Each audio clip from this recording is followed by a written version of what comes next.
నియోజకవర్గ ప్రజలతో మమేకమవుతూ సమస్యలు తెలుసుకుంటూ నేనున్నానంటూ భరోసా ఇస్తూ ముందుకు సాగుతున్నారు పెద్దపల్లి ఎంపీ వివేక్. కరీంనగర్ జిల్లా మంథని నియోజకవర్గంలో పర్యటించిన వివేక్ పలు సమస్యలను అక్కడికక్కడే పరిష్కరించారు.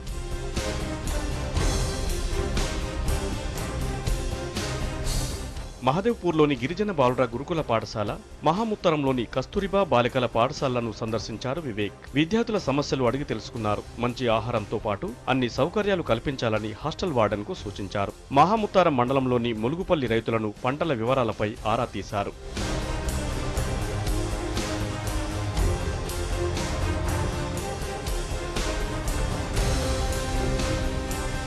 లక్ష్మపూర్, మహాముత్తారం, చామన్పల్లి, పోలారంలలో పాదయాత్ర చేసిన వివేక్ స్థానిక సమస్యలు అడిగి తెలుసుకున్నారు. సీఎం కిరణ్, డీజీపీ దినేష్ రెడ్డి పక్షపాతంగా వ్యవహరిస్తున్నారని విమర్శించారు.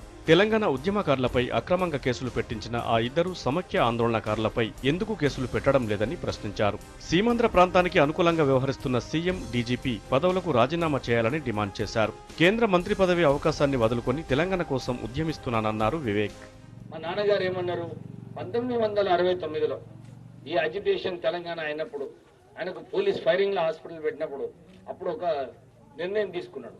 ఎట్లనైనా తెలంగాణ సాధించాలి, తెలంగాణ కొట్లాడాలి, మనం కొట్లాడుకుంటే ఎవరు కొట్లాడతారని చెప్పి ప్రధానమంత్రి ఇంకా హైకమాండ్ కి మస్క కొడితే నాకు వస్తుండేనా పదవి.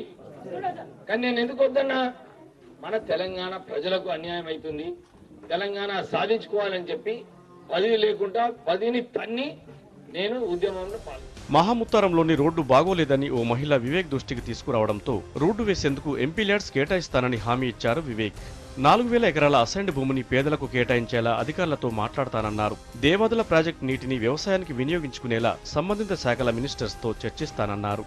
దేవాదుల ప్రాజెక్టు నీళ్ళు అక్కడ పోతున్నాయి, మన తెలంగాణ వరంగల్ పోతున్నాయి, మన ప్రాంతానికి రావడం లేదని చెప్పి నేను ఈ విషయం ఆల్రెడీ మన ఇరిగేషన్ మంత్రి గారికి రాస్తున్న లెటరు, ఆయన మీద ఒత్తిడి తీసుకొచ్చి డెఫినెట్లీ ఆ సమస్య కూడా మనకు అనుకూలంగా 4000 ఎకరాలు మనకు రావాలంట, దాన్ని కూడా పరిష్కరించి ఆ సమస్య కూడా పూర్తి చేయడానికి లక్ష్మపూర్కు చెందిన పార్టీల నేతలు, కార్యకర్తలు పెద్ద సంఖ్యలో వివేక్ సమక్షంలో టీఆర్ఎస్ లో చేరారు. పార్లమెంట్లో బిల్లు పాస్ అయ్యేంత వరకు అప్రమత్తంగా ఉండాలన్నారు వివేక్. ఎవరెన్ని కుట్రలు చేసినా తెలంగాణ రాష్ట్ర ఏర్పాటు ఖాయమన్నారు. కదలిక వచ్చింది ఢిల్లీలో, తెలంగాణ ఇస్తామని ఒక కదలిక వచ్చింది. కానీ ఇప్పుడు మన బాధ్యత ఉంది, ఏదేమైనా కానీ బిల్లు పార్లమెంట్ లో పెట్టి పార్లమెంట్ లో తెలంగాణ వచ్చేలాగా మనం అప్పటి వరకు ఉద్యమం చేయాలి. పెండింగ్ సమస్యల పరిష్కారానికి వివేక్ హామీ ఇవ్వడం స్థానికుల్లో ఆనందాన్ని నింపింది.